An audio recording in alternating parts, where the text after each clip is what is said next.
আজকের এই এক্সপ্লেইনারে সবাইকে স্বাগতম। আজকে আমরা খুব দারুণ একটা বিষয় নিয়ে কথা বলবো। বাংলাদেশের ছোট এবং মাঝারি উদ্যোক্তারা অর্থাৎ আমাদের এসএমইগুলো কিভাবে শুধু লোকাল মার্কেটে সীমাবদ্ধ না থেকে আন্তর্জাতিক বাজারে পৌঁছে যেতে পারে সেটাই আমরা দেখব। মানে কিভাবে তারা একটা ডিজিটাল সেতু তৈরি করে সোজা গ্লোবাল মার্কেটে এন্ট্রি নিতে পারে। চলুন তাহলে কথা না বাড়িয়ে সরাসরি মূল আলোচনায় যাওয়া যাক। এই সংখ্যাটা একবার খেয়াল করুন, 5 বিলিয়নেরও বেশি। হ্যাঁ, বর্তমানে সারা বিশ্বে 5 বিলিয়নেরও বেশি মানুষ নিয়মিত ইন্টারনেট আর সোশ্যাল মিডিয়া ব্যবহার করছেন। সংখ্যাটা রীতিমতো মাথা ঘোরানোর মতো, তাই না? আর ঠিক এখানেই দেশীয় ব্যবসাগুলোর জন্য এক বিশাল গ্লোবাল সুযোগ লুকিয়ে আছে। ডিজিটাল প্ল্যাটফর্মগুলোর এই অভাবনীয় বিস্তারের কারণে দেশের যে কোনো প্রান্তের একটা ছোট ব্যবসাও এখন চাইলেই বিশ্বের যে কোনো কোনায় থাকা গ্রাহকের কাছে খুব সহজেই পৌঁছে যেতে পারে। তো আজকের এই আলোচনায় আমরা মূলত 5টি ধাপে এগোব।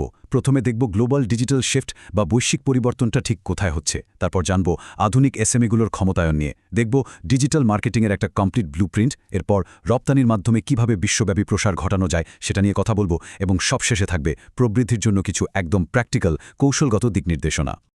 আচ্ছা, প্রথমেই চলুন গ্লোবাল ডিজিটাল শিফট বা নতুন মার্কেটপ্লেসের ব্যাপারটা একটু বুঝে নিই।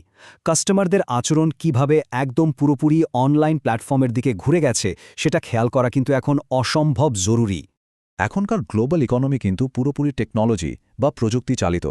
ব্যাপারটা একটু ভেবে দেখুন, আজকাল ভোক্তারা যে কোনো কিছু কেনার আগে ঠিক কী করেন? তারা সরাসরি গুগল, ফেসবুক, ইউটিউব বা হোয়াটসঅ্যাপে একটু খোঁজ খবর নিয়ে নেন, ঠিক তো? তাই কোনো ব্যবসায় যদি শক্ত কোনো ডিজিটাল উপস্থিতি না থাকে, তবে তারা কিন্তু খুব দ্রুতই কাস্টমারের চোখের আড়াল হয়ে যায়, ট্রাস্ট হারায় এবং শেষমেশ বিক্রির বিশাল সুযোগও হাতছাড়া করে। সোজা কথায়, আজকের দিনে টিকে থাকতে হলে ডিজিটাল প্রেজেন্স থাকাটা কোনো অপশন নয়, এটা একেবারে মাস্ট। তো এখন প্রশ্ন আসতে পারে, এই বিশাল মার্কেটপ্লেসে ছোট ব্যবসাগুলো কিভাবে জায়গা করে নেবে? এখানেই কিন্তু মজার ব্যাপারটা ঘটে। এই ডিজিটাল যুগ ছোট ব্যবসাগুলোকে সনাতন সব বাধা পেরিয়ে বড় বড় মাল্টিন্যাশনাল কোম্পানির সাথে পাল্লা দেওয়ার এক অভাবনীয় সুযোগ করে দিচ্ছে। এই ব্যাপারটা পরিষ্কারভাবে বোঝায় যে ডিজিটাল মার্কেটিং আসলে কিভাবে একটা গ্রেট ইকুয়ালাইজার বা সবার জন্য সমান সুযোগ তৈরি করার হাতিয়ার হিসেবে কাজ করছে। একটু তুলনা করলেই বুঝবেন, আগেকার দিনের ট্র্যাডিশনাল মার্কেটিং, যেমন ধরুন পত্রিকার পাতা বা রাস্তার পাশের বড় বড় বিলবোর্ড, এগুলো কিন্তু বেশ ব্যয়বহুল ছিল, আবার এর প্রভাব মেপে দেখাও ছিল বেশ কঠিন। কিন্তু অন্যদিকে ডিজিটাল মার্কেটিংয়ের মাধ্যমে খুব কম খরচে একদম নির্দিষ্ট কাস্টমারের কাছে, তা সে পৃথিবীর যে প্রান্তেই থাকুক না কেন, অনায়াসে পৌঁছানো সম্ভব। আর সবচেয়ে দারুণ ব্যাপার হলো, ডিজিটাল দুনিয়ায় আপনার প্রতিটি পদক্ষেপ মাপা যায়। মানে আপনি সহজেই হিসাব করে বের করতে পারবেন যে আপনার ইনভেস্টমেন্ট থেকে ঠিক কতটা রিটার্ন বা আরওআই আসছে। এবার চলুন ডিজিটাল মার্কেটিং ব্লুপ্রিন্টের সবচেয়ে ইন্টারেস্টিং পার্টটাতে যাই।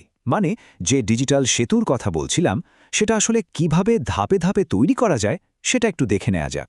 যে কোনো ব্যবসার মূল ভিত্তিই হলো একটা প্রফেশনাল আর মোবাইল ফ্রেন্ডলি ওয়েবসাইট। আর এই ওয়েবসাইটের প্রাণভোমরা হচ্ছে এসইও বা সার্চ ইঞ্জিন অপটিমাইজেশন। এটা হলো সেই অত্যাবশ্যকীয় ইনফ্রাস্ট্রাকচার যা নিশ্চিত করে যে, ধরুন ইউরোপ বা আমেরিকার কোনো ক্রেতা যখন গুগলে কিছু খুঁজছেন, তখন তিনি যেন সত্যিই বাংলাদেশের কোনো ম্যানুফ্যাকচারারকে খুঁজে পান। কারণ সত্যি বলতে কি, আমরা নিজেরাও তো গুগলে কিছু খুঁজলে খুব একটা দ্বিতীয় পৃষ্ঠায় যায় না, তাই না? তাই লং টার্মে অর্গানিক ট্রাফিক পাওয়ার জন্য এসইওর কোনো বিকল্প নেই।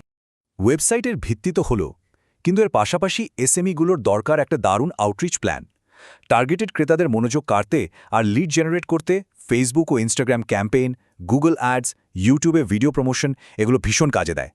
আর যারা B2B বা বিজনেস টু বিজনেস মডেলে কাজ করছেন, তাদের জন্য ইমেল মার্কেটিং তো এক কথায় গেম চেঞ্জার। এর সাথে গ্রাহকদের সাথে সরাসরি কানেক্ট করার জন্য হোয়াটসঅ্যাপ বিজনেস বা SMS মার্কেটিংও দারুণ ইফেক্টিভ। এগুলো সবগুলো মিলিয়ে যখন একসাথে কাজ করে, তখন রেজাল্টটা হয় জাস্ট অসাধারণ। চলুন এবার এই এক্সপ্লেনারের সবচেয়ে ক্রিটিক্যাল পয়েন্টে ফোকাস করি। এই যে এতক্ষণ ধরে আমরা ডিজিটাল মার্কেটিংয়ের নানা টুলের কথা বললাম, এগুলোকে কিভাবে সরাসরি আন্তর্জাতিক বাণিজ্য আর এক্সপোর্টের সাথে কানেক্ট করা যায়। কারণ দিন শেষে আমাদের মূল টার্গেট তো হলো বৈশ্বিক প্রসার বা গ্লোবাল স্কেলিং। একদম স্পেসিফিক একটা প্রশ্ন দিয়ে শুরু করা যাক। ধরুন ঢাকার ছোট কোনো ম্যানুফ্যাকচারার এই ডিজিটাল চ্যানেলগুলো ব্যবহার করে ঠিক কিভাবে আন্তর্জাতিক ক্রেতা খুঁজে পাবেন এবং তার এক্সপোর্ট বাড়াবেন। মানে শুধু একটা অনলাইন প্রেজেন্স থাকাই তো সব নয়, সেটাকে কাজে লাগিয়ে কিভাবে এক্সপোর্ট ডেভেলপমেন্ট করা যায় সেটাই হলো আসল ম্যাজিক। ব্যাপারটা কিন্তু একদম প্র্যাকটিক্যাল। বাংলাদেশের প্রধান এক্সপোর্ট আইটেমগুলোর দিকে তাকালেই বুঝবেন যে এক একটা খাতের জন্য এক এক রকম ডিজিটাল স্ট্র্যাটেজি দরকার। যেমন আমাদের তৈরি পোশাক বা আরএমজি খাতের জন্য B2B ইমেল মার্কেটিং আর বায়ার ম্যাচমেকিং সবচেয়ে বেশি কাজ করে। আবার ধরুন পাট বা চামড়াজাত পণ্যের কথা, এক্ষেত্রে এসইও এবং গুগল সার্চ অ্যাডস ব্যবহার করে খুব সহজেই বিদেশি ইম্পোর্টারদের আকৃষ্ট করা যায়। অন্যদিকে কৃষিপণ্যের জন্য হোয়াটসঅ্যাপ ক্যাটালগ এবং লাইট ইঞ্জিনিয়ারিং বা আইসিটির জন্য ইউটিউবে প্রোডাক্ট ডেমো দেখানো বা অনলাইন এক্সিবিশন করাটা দারুণ রেজাল্ট এনে দিতে পারে। আমরা একেবারেই শেষ পর্যায়ে চলে এসেছি। এতক্ষণ যে আলাদা আলাদা টুলস আর স্ট্র্যাটেজি নিয়ে কথা বললাম, সেগুলোকে এখন একটা কম্প্যাক্ট স্ট্র্যাটেজিক মাসিক প্যাকেজে নিয়ে আসাটা ভীষণ জরুরি। কারণ এলোমেলোভাবে কাজ করলে ডিজিটাল দুনিয়ায় আসলে কাঙ্ক্ষিত ফল পাওয়া যায় না। সবকিছু একসাথে কাজ করলেই কেবল সাকসেস আসে। ঠিক এখানেই ট্রেড অ্যান্ড ইনভেস্টমেন্ট বাংলাদেশ বা সংক্ষেপে টি&আইবি এর মতো প্রতিষ্ঠানগুলো দারুণ একটা ফ্রেমওয়ার্ক দেয়। তারা এই কাজগুলোকে মূলত ৩টি ধাপে ভাগ করে ফেলে। প্রথম ধাপে থাকে বিজনেস কনসালটেন্সি আর সঠিক বাজারটা বেছে নেওয়া। দ্বিতীয় ধাপে তার একটা সলিড ডিজিটাল স্ট্র্যাটেজি আর অনলাইন ব্র্যান্ডিং দাঁড় করায়। এবং তৃতীয় ধাপে গিয়ে সরাসরি ক্রেতা বিক্রেতা ম্যাচমেকিং আর এক্সপোর্ট সাপোর্ট দেয়। এর সবচেয়ে বড় সুবিধা কি জানেন?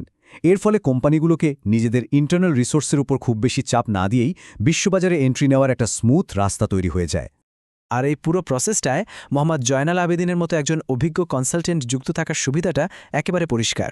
ওনার 18 বছরেরও বেশি অভিজ্ঞতা আছে, কাজ করেছেন ঢাকা চেম্বার অফ কমার্স থেকে শুরু করে ব্রাজিল বাংলাদেশ চেম্বার অফ কমার্সের মতো জায়গায়। টি&আইবি মূলত যেটা করে, তারা আমাদের ট্রেড পলিসির সাথে ডিজিটাল স্ট্র্যাটেজির একটা দারুণ ব্লেন্ড তৈরি করে। এতে করে এসএমইগুলো বেশ সাশ্রয়ী খরচে এমন একটা সলিউশন পেয়ে যায় যা সরাসরি বায়ার সেলার ম্যাচমেকিং এবং একেবারে প্র্যাকটিক্যাল এক্সপোর্ট গ্রোথ নিশ্চিত করে। ওনার এই দারুণ কোটেশনটা একটু খেয়াল করুন। ডিজিটাল রূপান্তর আর ভবিষ্যৎ নয়, এটি বিশ্ব ব্যবসার বর্তমান বাস্তবতা। সত্যিই তো, এই ডিজিটাল ব্লুপ্রিন্ট গ্রহণ করাটা এখন শুধু সামনের দিনের কোনো প্ল্যান নয়, আজকের দিনে টিকে থাকার জন্য এটা সবচেয়ে বেশি জরুরি। এক কথায় বলতে গেলে এই ডিজিটাল ট্রান্সফরমেশনকে পাশ কাটিয়ে যাওয়ার কোনো সুযোগই আসলে আর নেই। এই এক্সপ্লেনারের একদম শেষ পর্যায়ে এসে আমাদের সব উদ্যোক্তাদের উদ্দেশ্যে একটা ভাবনার জায়গা তৈরি করে দিতে চাই। ব্যবসার বর্তমান ডিজিটাল ইনফ্রাস্ট্রাকচারটা একবার মূল্যায়ন করে দেখুন তো। ভেবে দেখুন, আন্তর্জাতিক অঙ্গনে পাল্লা দেওয়ার জন্য ব্যবসাটি কি আসলেও প্রস্তুত? সঠিক দিক নির্দেশনা আর এই ডিজিটাল ব্লুপ্রিন্টের সাহায্যে পুরো বিশ্ববাজার কিন্তু এখন একেবারে হাতের মুঠোয় চলে এসেছে।